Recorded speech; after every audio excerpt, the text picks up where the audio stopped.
Allez, bonjour à tous, j'espère que vous allez bien. Update du BTC sur du court terme, même s'il se passe pas grand chose. On essaiera de voir des niveaux court terme qui peuvent être intéressants. On fera une analyse rapide de l'order flow et on parlera légèrement des altcoins. Je tiens à vous rappeler aussi, vous êtes beaucoup à regarder les vidéos et à ne pas être sur le Discord. N'hésitez pas à venir, voilà, il y a beaucoup d'échanges qui se font, vous pouvez poser vos questions, j'y répondrai avec plaisir et c'est une manière de progresser et de vous entraider entre vous. Alors, donc sur le BTC, on est dans un range, on est entre deux bornes globalement, et pour le moment, on chasse la liquidité. On le voit, on rentre dans un range, on accumule des stop loss, ça soit au nord comme au sud, on les liquide d'un côté, on réintègre, on les liquide de l'autre. Voilà, ça c'est le genre de bougie ici, qui est très intéressante, qui donne un signal de short en général, le fait de venir prendre la liquidité ici, et de réintégrer et clôturer dans le rouge. C'est-à-dire que quand on est là, on a bien entendu une bougie verte, vu qu'on est au-dessus de l'ouverture, on a plein d'acheteurs qui rentrent, et ici on réintègre donc des vendeurs tout simplement qui repoussent le prix, plein d'acheteurs qui sont bloqués. Ici on a une pattern assez intéressante. Et ici on fait la même chose, sauf que compliqué de rentrer en position vu l'amplitude de la bougie, mais voilà, on a ici un magnifique range. La pire chose à faire comme d'habitude, c'est de se placer au milieu de range, c'est là où tous les débutants ils se placent. Si je mets un volume profile, on a un poke assez bas, mais globalement jouez toujours sur les extrémités de vos ranges, là où personne ose entrer, parce que psychologiquement c'est dur d'entrer ici, parce qu'on voit une bougie rouge, voilà, c'est dur, comme ici, c'est dur de rentrer ici. Bon, encore à la clôture c'est plus simple psychologiquement, mais sinon sur les extrémités mentalement c'est difficile, faut le dire, puisqu'on se dit ça va peut-être casser ou pas. Bon, le but c'est d'avoir un plan, d'avoir une stratégie qui vous dit de rentrer, mais comment aborder un range, le plus important c'est de déterminer l'unité de temps majeure de ce range. Actuellement, pour moi, on est sur un range 2 heures, 3 heures, d'accord? On n'est pas sur un range daily, bien entendu, on n'est pas sur un range 1 minute. Voilà, ça se voit, ok? Ensuite, vous essayez de voir un essoufflement, chercher un essoufflement sur les bornes. Donc, on peut mettre ça avec le MACD, hop là.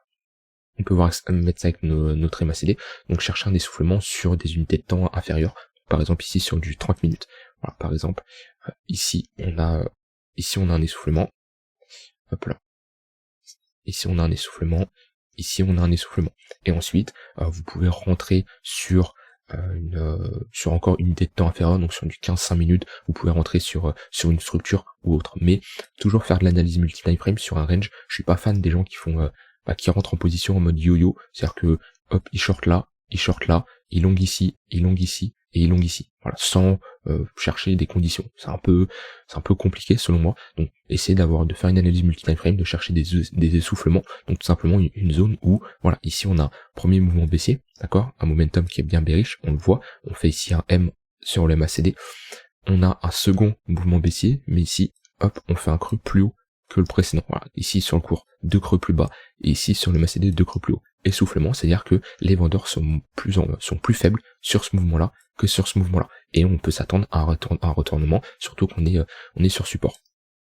Donc voilà, ceux qui trade les ranges, ici il y a des opportunités à chaque fois qu'on revient sur nos extrémités, et ceux qui ne trade pas les ranges, profitez-en pour vous former, pour analyser le fondamental, je sais pas moi, lire des white papers, se renseigner sur des projets. On n'est pas obligé de trader tout le temps. Lorsque le marché rentre en range comme ça et qu'il n'y a rien d'intéressant, on passe tout simplement à autre chose. Je voulais regarder la performance des altcoins. D'ailleurs, un indicateur que m'a fait quelqu'un du Discord, je le remercie fortement. Je vais le mettre. Tac. Faut que j'enclenche ça. Ok, ça nous permet de voir quelle alt surperforme tout simplement l'évolution de toutes les alts. Alors c'est pas pour en faire de l'analyse technique dessus, mais voir rapidement depuis quelle période quelle alt surperforme quelle alt. On voit par exemple si je me mets depuis depuis début 2023, on devrait voir un BTC qui se situe un peu en haut. Voilà, on a BTC qui se situe dans les premières, c'est normal vu qu'on voit que BTC depuis quelques mois il surperforme l'ensemble des altcoins. On voit que depuis 2023, voilà, BTC il fait une hausse de 65%. Et voilà, il est bien au-dessus facilement de tous les altcoins, avec des altcoins qui ont très peu bougé. Depuis 2023, GLD il est sur un plus 13%. Alors plus 13% par rapport à maintenant, il a fait une plus grosse performance bien entendu, mais à l'heure actuelle, depuis 2023, on est à plus 13%. On voit que le BTC il domine bien. Et si je regarde depuis le dernier dump qu'on a fait, ça doit être le 14 avril. Ouais, vers le 14 avril. BTC doit être un peu vers le milieu. Ouais, c'est ça. Voilà, il est un peu vers le milieu. On voit qu'on est dans une zone où, globalement, les altcoins suivent le BTC, que ça soit à la hausse ou à la baisse. Mais on a des altcoins qui prennent cher récemment, FTM, Solana. Après, ils ont bien performé le BTC en 2023, enfin depuis début 2023. Voilà, on le voit. Hop, si je me remets depuis le début, on avait un FTM qui avait fait une bonne performance, ainsi que Solana aussi. Mais pour le moment, bah, ça nous montre tout simplement que on a une dominance qui est range. Tac. On a une dominance qui range, tout simplement.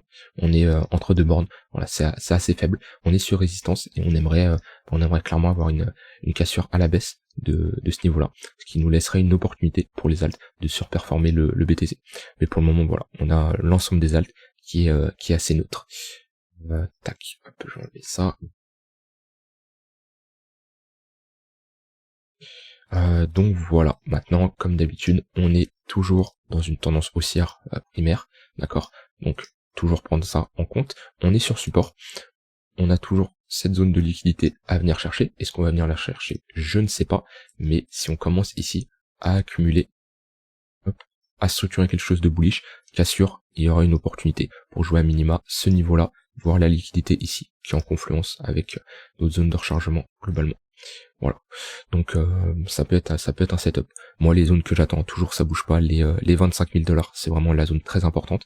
Et sinon, pour que je repasse vraiment bullish sur du court terme, soit une grosse accumulation, ou soit ici le fait de revenir clôturer en 4 heures daily même, au-dessus de ce niveau-là, des 29 300 $, puisqu'on a ici notre ligne de coup, c'est une grosse résistance. Si on réintègre, on aura les vendeurs qui ont perdu ici, et les acheteurs qui ont réintégré un précédent niveau important.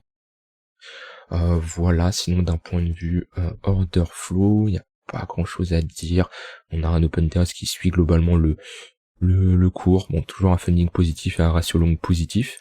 Donc on aimerait voir un prix qui augmente, avec ici un ratio long qui baisse et un ratio short qui augmente. Ce qui voudrait dire tout simplement que les gens luttent contre ce mouvement, ils cherchent à short, ça crée de la liquidité au-dessus et on peut continuer à hausser. C'est un peu ce qu'on avait fait. Ici, voilà. C'est exactement ce qu'on veut. Un prix qui monte et un ratio short qui monte. Surtout qu'on avait un funding négatif avant. En plus, un open interest qui monte. Donc là, ça nous montre que, voilà, ça FOMO short. Et on voit que on va chercher leur stop loss. On les liquide ici. Hop, on liquide tous les shorts. Et à partir de ce moment-là, on voit que ça se calme de manière, ça se calme bien parce qu'ils sont faits rects. C'est la même chose qu'on voudrait voir, ce qu'on ne voit pas actuellement. Mais moi, c'est ce que j'aimerais voir. Un prix qui monte et un ratio short qui augmente. Et également un open interest qui augmente. Et là, ça voudrait dire que, ok, ça FOMO short, on crée de la liquidation dessus et on peut venir les liquider. Et qu'on commencera à avoir des gros pics ici, ça voudrait dire, ok, les shorts se sont fait rects, à voir s'ils continuent, hein, parce qu'ils peuvent continuer à FOMO et créer encore de la liquidation dessus. Et on continue. Si ça commence à se calmer, et on pourrait avoir un potentiel range pour une autre distribution. Mais bon, pour le moment, c'est pas ce que je vois, mais c'est ce que j'aimerais voir. Voilà, sinon maintenant pour globalement pour les altcoins, il y en a pas, ils sont un peu endormis, hein. Il y a pas grand chose. Voilà, ça c'est ce que je voulais voir, une clôture au-dessus de ce niveau-là, chose que je n'ai pas eu. On a juste méché. Voilà, important d'attendre les clôtures, hein, mais moi c'est ce que je voulais voir ici, un W weekly qui pouvait se faire. On n'a pas clôturé au-dessus de mon niveau, on a juste méché. Donc pour le moment on est juste dans un range. Et pareil, voilà, les extrémités de range, ça se short. Et ici, ça se long. Donc moi j'attendrai ici pour rentrer en position. Une potentielle cassure de ce niveau-là. On a un très bon risk-reward, stop loss sous le précédent creux. Et si on retrace, on peut venir chercher des niveaux assez intéressants. Voilà, c'est pareil. Ici, on a tout ça, c'est des altcoins qui sont potentiellement en train de former des structures très intéressantes. Voilà, on a ici une magnifique accumulation. Si on commence à casser, à clôturer sous ce niveau-là, ok, on a une grosse structure, un gros cassure d'un niveau, et ça peut être ici des zones très intéressantes. Et ça, on en a pas mal des altcoins qui sont en attente ici de poser de magnifiques bottoms. Donc faut patienter. Ça se trouve on cassera pas ce niveau-là et on aura une poursuite baissière. Mais je peux pas rentrer en position ici pour le moment tant qu'on n'a pas vraiment une magnifique structure. Voilà, j'ai dit ce que je voulais dire. Donc ouais, bref, assez rapide. Il y a pas grand chose à dire. Comme je dis, profitez-en pour vous former, pour apprendre, poser vos questions, venez sur le Discord, n'hésitez pas. Et voilà, je vous souhaite une très bonne fin de journée. On se retrouve demain pour une prochaine vidéo. Bye bye.